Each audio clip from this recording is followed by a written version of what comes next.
Oh, yeah. I love Eric always plays the great rock Christmas music for me. I love it. It is amazing. Wearing my Chucks today, you know. We're in a joyful spirit. You guys tried to take me out of it by saying I was honking about Drake May. I saw what you all were doing, and I didn't want to give you the satisfaction. Now, I'm really looking forward to these games. They're taking over the building, the Netflix people, because they're working out of an NFL Network studios. So just downstairs, you ran into who? Drew Brees and RG3? Robert Griffin III. You know, the whole crew is coming in. You ran into one of the GOATs and legends and icons. Saw our friend Mina Kimes just as I was walking up to the studio. She was walking down. They're doing some rehearsals. So everyone check out the two games. It's going to be fun. Chiefs, Steelers, Ravens, Texans. When they set these games up, they figured there's no way that these games could be stinkers. And it does turn out they are two of the best games of the week. Yes. There's only so many good games. We got Minnesota, Green Bay on Sunday, but these two games mean so much. It is crazy to think, Jordan. Let's start with the Chiefs and the Steelers. That's a 1 p.m. Eastern kickoff. It's crazy to think, and we're taping this on Christmas Eve day, that in roughly 24 hours, Patrick Mahomes could be done playing football until the divisional round of the playoffs. R.I.P. everybody else. Right, because if they can win this game and clinch home field, you got to think that they're going to rest him in Week 18. Then they have the bye. That's a conversation for another day. But big-time stakes for them and big-time stakes for the Steelers, who are trying to win the division and trying to get a home game. They are tied right now with the Ravens at 10-5. I really like the stakes of this game because it's the Chiefs who, I'm not trying to be dramatic here because 14-1, like nothing to sneeze at. Like they've already showed that they are going to have a strong season. But after this last week, the Chiefs have arrived, I think, fully, because that was one of their most complete looking offensive performances where they had multiple layers of an offense actually running. Patrick Mahomes was incredibly efficient playing through that ankle injury, and he was getting the ball out fast, and he was moving. They were moving this offense. They were amassing, I think you pointed this out, a significant number of yards per play that would have led the league in most other weeks. The Chiefs are here. They are scary. They are not fluky if they continue in this way. And this is a Steelers team that has its back sort of like creeping toward the wall a little bit. They really need to snap out of this. They need George Pickens back. We'll talk about that. Looks like he's back. Looks like he's going to be back. Might be missing Joey Porter Jr., which is going to be a tough loss because that means they'll have to play at least one backup corner, even if Dante Jackson comes back. This is kind of a bit of a crunch time situation for the Steelers, who kind of tend to show up in crunch time. Right. I think they're going to respond in this game, but they haven't been beating the allegations. We said their schedule is going to get really hard down the stretch, and for the most part, they stood up to it. But last 2 weeks, they've lost by 2 touchdowns to two of the best teams in the NFL in back-to-back weeks. So I do think they respond in this game, and it's going to help that they get, according to the injury report, Deshaun Elliott, who's been really valuable for them at safety back, George Pickens, who I don't need to go on, but he clearly is kind of the Jenga piece for that offense. Yeah. And then Dante Jackson at cornerback, who really hasn't played that well, but he is a starter, and with Joey Porter Jr. probably out for this game. So they are getting some people back. Chris Jones hasn't been practicing. That's something to keep an eye on. Maybe it's just because of the strange week, but he obviously would be a massive, massive loss for the Chiefs. Yeah, it's interesting because George Pickens being such a crucial part and a crucial element of this offense. Obviously, it's not just about the plays he can make, but the space that he creates, the extra room on the field in general. When you have someone who can stretch the field like that, who is being targeted and is a threat, then you just open up a lot more grass for everybody to work on, right? And that would help the run game in turn. But what I think is concerning about the Steelers in general and the way that they are playing football, as exciting as it's been, as correct as they've been in a lot of the decisions they've made this year, when so much of your offense hinges on one of the lower probability plays that you can make, which is the deep shot or the mid to deep range pass play, Right. when so much of your offense's success and explosiveness is predicated on making that play, and it looks this different without, and they moved the ball well last week, I will give them that, but They're not running the ball efficiently. Even though they're trying to run the ball and they load up in heavy personnel a lot, they're still not running the ball statistically efficiently. And you could see that on the tape as well. It's like a style over substance situation, and they need to be more complete when infusing that substance into the middle parts of their offense. And when the deep shot is back, that's great, but you cannot hinge your offense on one of the lower probability plays. And yet, they're counting on him, and Calvin Austin's played well for them. I think he's a legitimate piece, and Van Jefferson and stuff. It's like, that's just who they are. And yet, Russ, it's funny. I actually thought he had one of his best games of the season last week, except for the turnovers. Yeah. Whereas I feel like he has gotten a little too much credit over the course of the season when he hasn't always been playing his best. So it's just funny how that works. So they're going to need him to play well against this defense, which has played better. We do have some updates on the injury report. The official one is out. Joey Porter Jr. is officially out. Okay. But everyone else that they were worried about is not even on the injury report anymore. So that's important. Chris Jones is questionable after being limited on Tuesday, and so you would expect that he would play. Same thing with Juwan Taylor. They won't have DJ Humphries back, so it's going to be Joe Thuney again at left tackle. I thought he's played pretty well, and Shamari Connor, who at their slot position could be victimized because this is not a deep secondary. They've moved Trent McDuffie back to the slot the last couple weeks, and that has been huge because he wasn't that great on the outside, and so you were hurting two positions. Yeah.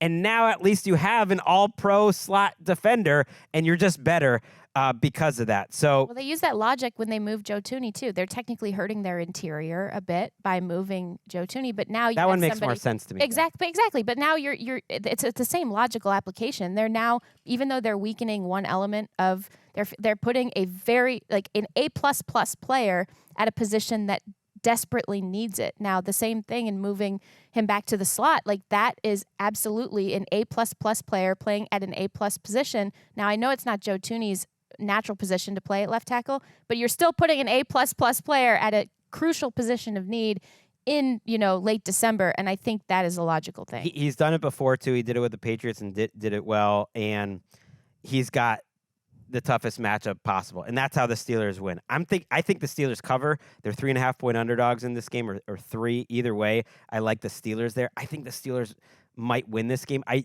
promise you, I haven't picked against the Chiefs all season except for the Bills game, and maybe one other, the Eagles. One other game that I got wrong that they did win, but I do think this is a spot they show up, and the way they would do it is just what makes them special. It's Watt, Herbig, and Highsmith. You got to show up. Maybe Watt hasn't been 100% healthy and lately. Hayward, I mean, you and Hayward, of course. I'm thinking of the edges, so that's Thuney, but you're absolutely right. Their pass rush. They don't have Thuney on the interior anymore. Right. This is a Cam Hayward game. So they need to just absolutely dominate, and we'll see if Patrick Mahomes continues what he did last week. That should scare everyone. He got rid of the ball so quickly. His time to throw was nothing. They were reading the defense, and he's been holding onto the ball and taking a lot of hits, and he just didn't do that last week. Hollywood Brown will help that out.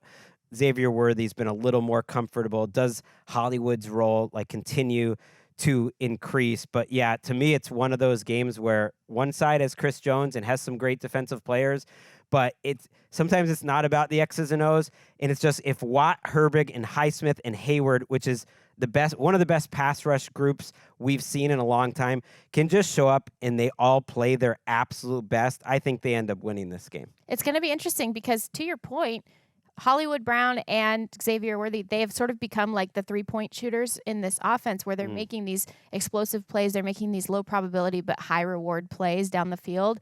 But the Chiefs are also helping get the ball out of Pat Mahomes' hand really fast because they're now working Nuke Hopkins and Travis Kelce in the intermediate portions, which is so interesting that Nuke Hopkins is picking up the gimme plays and picking up the grind it out kind of plays. And I love that. I love because he can do everything, right? It's I was going to say a smaller tight end, but he's not even. He's still just the tight end size. He's just so gifted. And so I think that has been an absolute game changer for them is they can win in this way now, especially getting a couple of other players back in those deeper layers, because now you don't need those receivers who are at the sort of the top of the field and who are stretching the field in the way that they do. You're not needing them to do more for you. You're only needing them to do what they do best. Really looking forward to this one. My friend guest on the show, Anthony Jeselnik, said, enjoy the Steelers' victory on Christmas. He is confident. We're also going to try to get him back for the playoffs to talk about his Steelers. He's feeling confident about this one. There is something about that. It's home. This is so stupid. It's like home and it's Christmas. I don't know. I could just imagine a very Tomlin victory. It's just in my head. I'm going to pick the Steelers just because. Oh, my gosh. We can't both. Then now I'm taking the Chiefs. Okay, I think you should take the Chiefs. Yeah. The Chiefs is a smarter pick. They won 14 games this year. Yeah. But I'm going to pick the Steelers based on vibes because I love Pittsburgh football in December and January when they get the opportunity to do that. It was described by one of the players. I was reading this great Mike Tomlin piece where a bunch of players were quoted talking about him as a head coach and what makes him special. And one of the players quoted in the piece was talking about December football in Pittsburgh, and he described it as the air is heavy and everything feels gothic. Ooh. And I was like, F yeah, I'm going Steelers. Funny, because that reminds me more than any team of the Ravens. Our next team we're going to talk about. The Ravens' home field advantage is very Nice gothic transition. and black, but it's true. Like, I think of that home field, there is, like, for their night games and everything. I love it. There's, like, a darkness to it in the best way possible. But they're not in Baltimore. They're in Houston. That gives the Texans a little edge here. I think they have a nice home field crowd, one of the most underrated crowds in the league, and one of the most underrated fan bases in the league. I feel like the Texans fans don't get the love that they deserve just for the energy, the intelligence, the noise. I see you, Texans fans. You're one of the least annoying fan bases out there, and you're going to need to help your team here because you're fighting an uphill battle. They are 5.5 points underdogs at home in week 17 when they're going to go to the playoffs. That is tough, but it is bad timing. I think they are catching the Ravens at a bad time. Both of these teams just had their bye. They're fresher. More than anything, this is a Ravens defense, to me, that is no longer just shooting themselves in the foot. And so they're letting the league's best offense take center stage while they just don't mess it up. And I think that's really important, heading into this stretch of the season. This defense is, it's not as dramatic as a night and day change, but they made some personnel adjustments. And Zach Orr has been coaching his ass off. I mean, that dude is 32 years old, Greg. Like, to be coordinating a defense that has gotten better, that is under so much intense scrutiny at 32 years old, I think he's done a hell of a job this season, especially after losing not just the previous DC, but a bunch of the assistant coaches All right, too. Hell of a job. He's coaching his butt off. They've declined pretty hard. You can't They had to bring in Dean Pease, but what they've done is they've done the Ravens thing where they've made great adjustments, and he deserves credit for that. They've simplified things. That's coaching. Absolutely. That's coaching. So good job. At 32, I mean, come on. Like, I'm 32. I couldn't do that shit. No way. Well, right. I mean, at 32, I could barely handle. I think I had a newborn. I tied my shoes I had today. a newborn, Congrats and to I me. was soon to leave for the NFL.com as an editor, and that alone scrambled my brain trying to start that new job. I can only imagine what it's like to be a coordinator. So yes, Kyle Hamilton's kind of in the back end. Roquan Smith is doing what he's doing, and maybe he doesn't have as much going on there. And you don't need to be a super football nerd to just see the busts aren't there. The communication is better. They just look like a normal defense. I don't even know if they're great. But I'm not calling them a great defense. They're the 13th, they've gotten better. Right. If they're the 13th best defense in the NFL, that's enough to go win a Super Bowl. And that's enough to stop this version of the Texans offense, unfortunately. Yeah. As someone who's kind of pulling for them to be good. Absolutely agree. And absolutely heartbreaking what happened to the Texans last week with Tank Dell.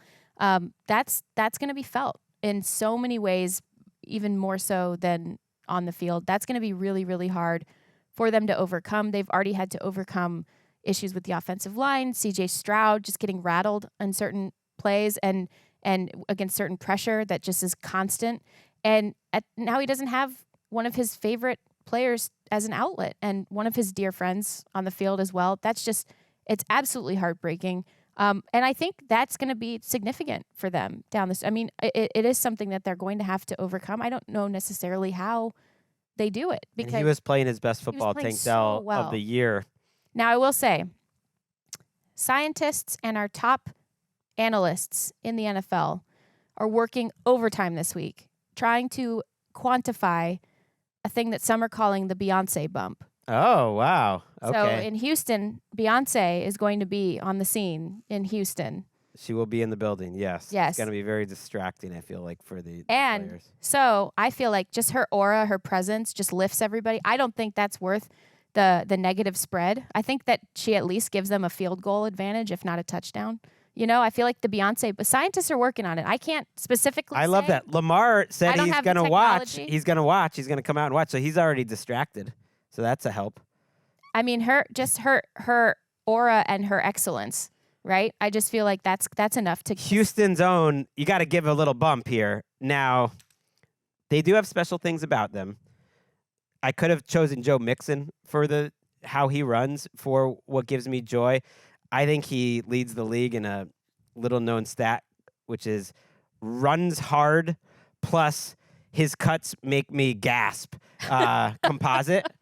Like, if you combine those two things in terms of just running hard every single play and making a cut that makes me gasp, I think he's the NFL leader for that. And so they just need, they need him and CJ and Nico Collins to just be special. I know that's like bad analysis, but they are three special players. That's, I think that's not bad analysis. I think we call CJ's that the sternum quotient. It's when you go yes. and clutch your sternum. I think CJ's played better since the bye. There have been rough plays, but I think there's been more of what makes him special too. And I think he showed a lot of that last week. And so maybe this Ravens pass rush isn't that great. Maybe he can get it done. I am a little worried about the injuries on the Texans offensive line. Juice Struggs is hurt. Shaq Mason is out. So you're adding new injuries to the mix for a group that's just rough to begin with. They're already missing the right tackle. I'm going to pick the Ravens in this one.